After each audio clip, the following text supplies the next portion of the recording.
Picture this, a bustling city street, but not the clean, gleaming metropolis we often imagine. This is a city shadowed by the Great Depression, where desperate families huddle in crumbling tenements, and the powerful prey on the vulnerable. In the depths of a suffocating, overcrowded slum, a landlord, bloated with ill-gotten gains, stands sneering at a tenant, threatening eviction. Suddenly, a blur of blue and red, not soaring through the sky, but leaping with incredible force, shatters the doorframe. A man stands there, tall and imposing, his eyes burning with a righteous fury. He grabs the slumlord by the lapels, not to throw him into orbit, but to deliver a stern, undeniable warning, a promise of very real, very physical consequences if the exploitation doesn't cease. This isn't the benevolent, nearly godlike Superman most of us grew up with. This is the original, Golden Age Superman, a character forged in the crucible of the 1930s, a raw and uncompromising social crusader who fought not cosmic villains, but the very real monsters of his era: corrupt politicians, greedy slumlords, ruthless gangsters, and cynical war profiteers. He was a champion for the common man, a tangible fist against systemic injustice. When Superman first appeared in Action Comics #1 in 1938, he wasn't a flying deity. His incredible abilities allowed him to leap tall buildings in a single bound, run faster than a speeding bullet, and possess an invulnerability that allowed bullets to harmlessly bounce off his chest. But he couldn't fly. His leaps were prodigious, yes, covering vast distances with immense power, but they were still earthbound. He was more like a human projectile, an unstoppable force, rather than an aerial ballet dancer.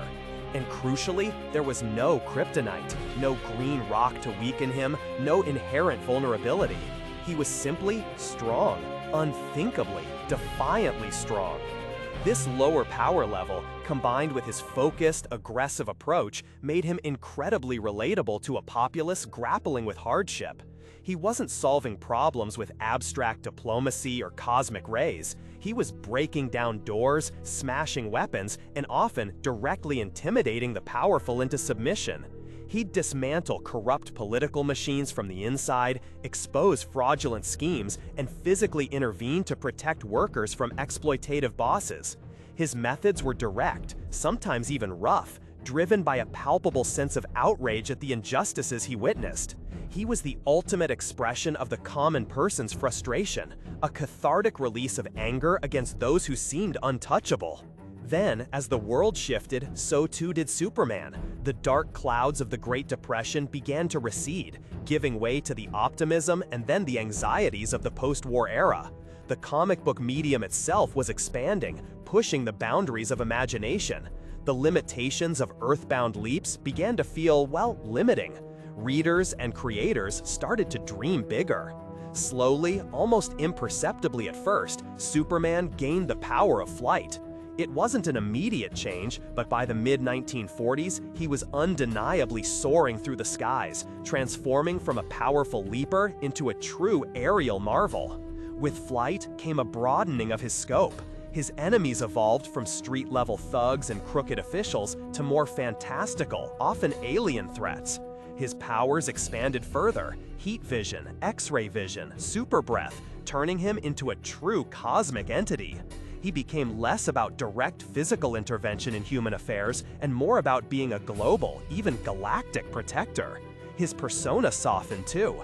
The aggressive edge dulled, replaced by a more composed, morally absolute, and universally benevolent figure.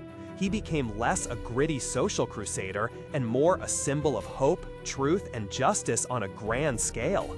The introduction of kryptonite later on served to humanize him, giving this increasingly powerful being a specific, personal vulnerability that made him relatable once more, albeit in a different way. The modern Superman, the one most of us envision when we hear his name, is largely a product of this evolution. He is the iconic flying god, the ultimate beacon of hope, always soaring, always inspiring. He represents a universal ideal, a moral compass for humanity, capable of tackling threats that span galaxies. His persona softened too. the aggressive edge dulled, replaced by a more composed, morally absolute, and universally benevolent figure. He became less a gritty social crusader and more a symbol of hope, truth, and justice on a grand scale. The introduction of kryptonite later on served to humanize him, giving this increasingly powerful being a specific, personal vulnerability that made him relatable once more, albeit in a different way. The modern Superman, the one most of us envision when we hear his name, is largely a product of this evolution. He is the iconic flying god, the ultimate beacon of hope, always soaring, always inspiring.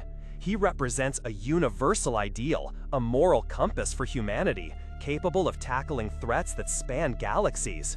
His journey from that initial, raw, gritty champion of the common man during the Depression to the powerful, cosmic hero we know today is a fascinating reflection, not just of the changing times and societal needs, but also of the ever-expanding imagination of the comic book medium itself. He adapted, grew, and soared, becoming an enduring symbol precisely because he was always capable of reflecting the world around him, even as he changed it. It's a powerful reminder that even our most iconic heroes have humble, often surprising beginnings. Which version of Superman resonates most with you? Was it the gritty social crusader or the cosmic hero? Share your thoughts and memories in the comments below. If you found this journey through Superman's history as fascinating as I did, consider subscribing for more deep dives into the stories and characters that shape our imagination.